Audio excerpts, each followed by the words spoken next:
Hello everyone, मैं प्रभु आनंद स्वागत करता हूं आपके अपने चैनल आईएएस पीसीएस पर।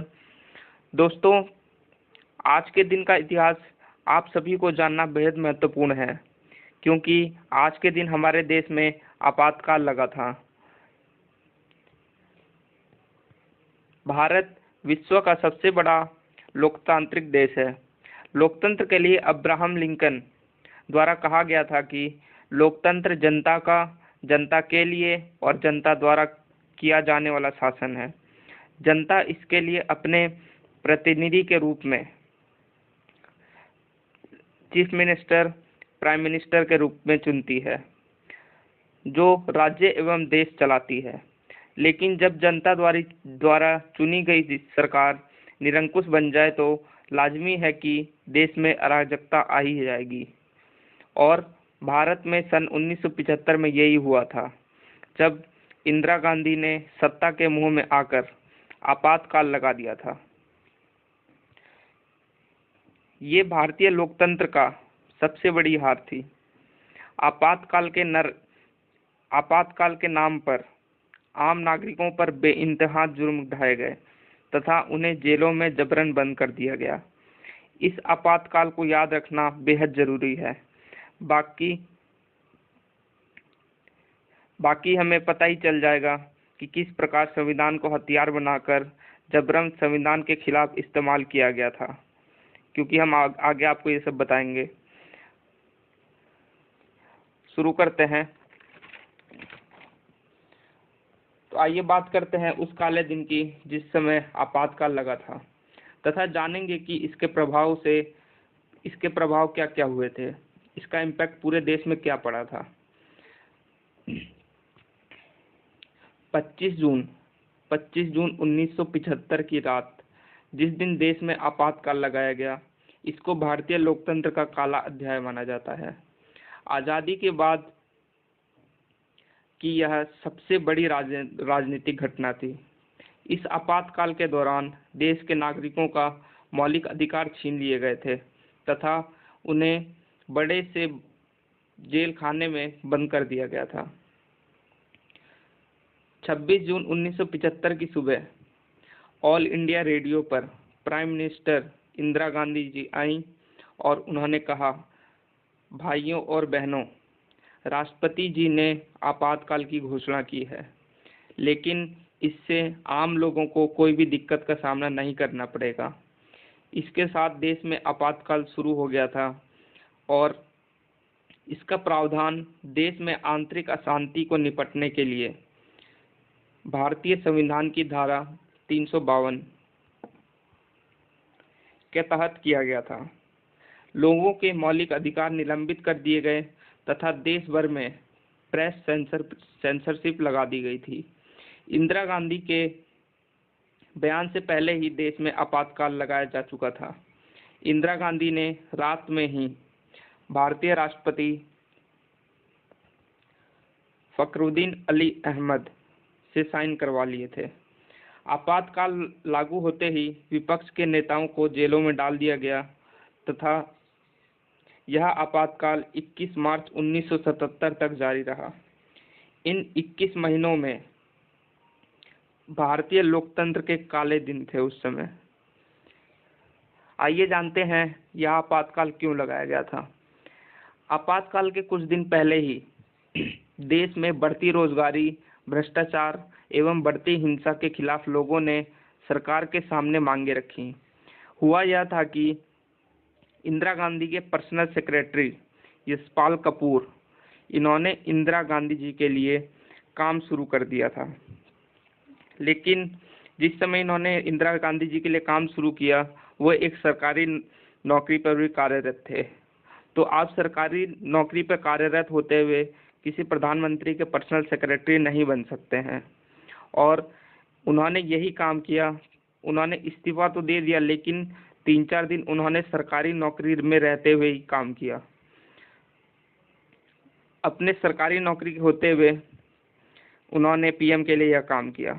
तब इलाहाबाद हाई कोर्ट में यह मसला आया और वहाँ के जज जगमोहन लाल सिन्हा ने इंदिरा गांधी के इलेक्शन को अवैध करार कर दिया, यानी उनके इलेक्शन को निलंबित कर दिया और उन्हें सजा के रूप में 6 साल तक चुनाव न लड़ने पर रोक भी लगा दिया था।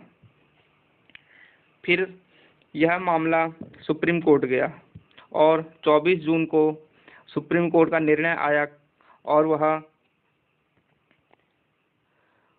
और सुप्रीम कोर्ट ने हाई कोर्ट का फैसला सही माना, लेकिन इंदिरा गांधी को पीएम बने रहने की छूट दी गई। लेकिन उन पे एक पाबंदी और भी लगाई गई कि वो लोकसभा में कोई भी वोट देने का अधिकार नहीं रख सकती थी, यानी कि लोकसभा में वोट देने का अधिकार उनसे छीन लिया गया। जेपी के नाम से मशहूर जयप्रकाश नारायण ने ऐलान किया कि अगर इंदिरा गांधी जी अपना पद नहीं छोड़ेंगी तो देश में आंदोलन शुरू हो जाएंगे। इसी का नतीजा था आपातकाल। उन्होंने कहा कि मुझे गिरफ्तारी का डर नहीं है और मैं इस रैली में भी अपने उस आह्वान को दोहराता हूं ताकि कुछ दूर संसद में बैठे लोग भी सुन लें। मैं आज फिर सभी पुलिस कर्मियों और जवानों का आह्वान करता हूं कि इस सरकार के आदेश नहीं माने, क्योंकि इस सरकार ने शासन करने की अपनी वैधता खो दी है। इससे पहले यह आंदोलन गुजरात और बिहार में शुरू हो चुके थे। सरकार के खिलाफ लोगों में काफ़ी रोष था और 24 तारीख को दिल्ली में बहुत बड़ी रैली हुई थी रामलीला मैदान से। उसी रात इंदिरा गांधी ने देश में आपातकाल घोषित कर दिया था और इमरजेंसी डिक्लेयर करने के बाद सभी विपक्ष के नेताओं को अरेस्ट कर लिया था।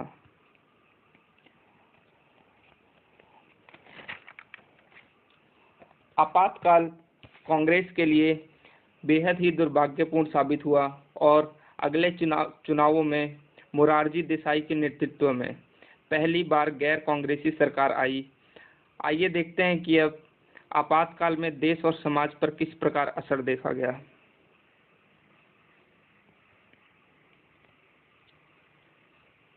आपातकाल की घोषणा के बाद इसका नेगेटिव इम्पैक्ट देश के लगभग सभी इलाके में देखा गया था तथा सभी विरोधी दल के नेताओं को गिरफ्तार कर लिया गया था। सरकार ने मीसा MISA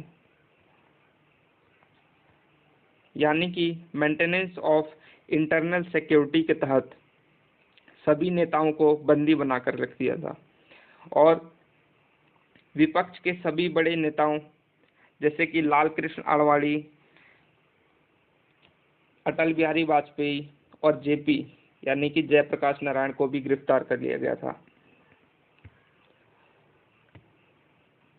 इस दौरान ऐसा कानून बनाया गया कि गिरफ्तार व्यक्ति को कोर्ट में पेश करने एवं जमानत मांगने का अधिकार नहीं था।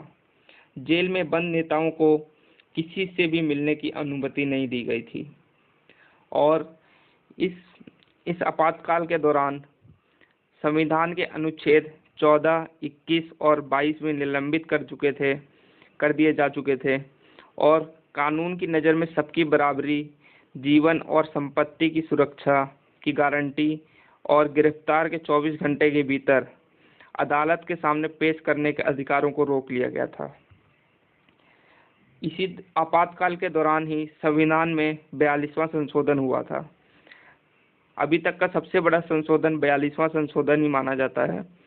संविधान के मूल ढांचे को कमजोर करने और उसकी संघीय विशेषताओं को नुकसान पहुंचाने और सरकार के तीनों अंगों के संतुलन को बिगाड़ने की कोशिश की गई थी। आइए जान लेते हैं कि आपातकाल संविधान में उल्लेखित है तो आपातकाल कितने प्रकार के होते हैं। आपातकाल होता है 3 प्रकार के। पहला नेशनल इमरजेंसी जो आर्टिकल 352 के तहत आता है। दूसरा स्टेट इमरजेंसी यानी राष्ट्रपति शासन जो आर्टिकल 356 के तहत आता है। और तीसरा वित्तीय इमरजेंसी जो आर्टिकल 360 के तहत आता है। तो आज का लेक्चर यहीं पर ख़त्म करते हैं। आपको ये वीडियो अच्छी लगी तो कृपया सब्सक्राइब करिए, लाइक करिए एंड शेयर करिए और बेल आइकन ज़रूर प्रेस कर दीजिएगा ताकि अगली वीडियो का नोटिफिकेशन आपको जल्दी से जल्दी प्राप्त हो। Thank you so much.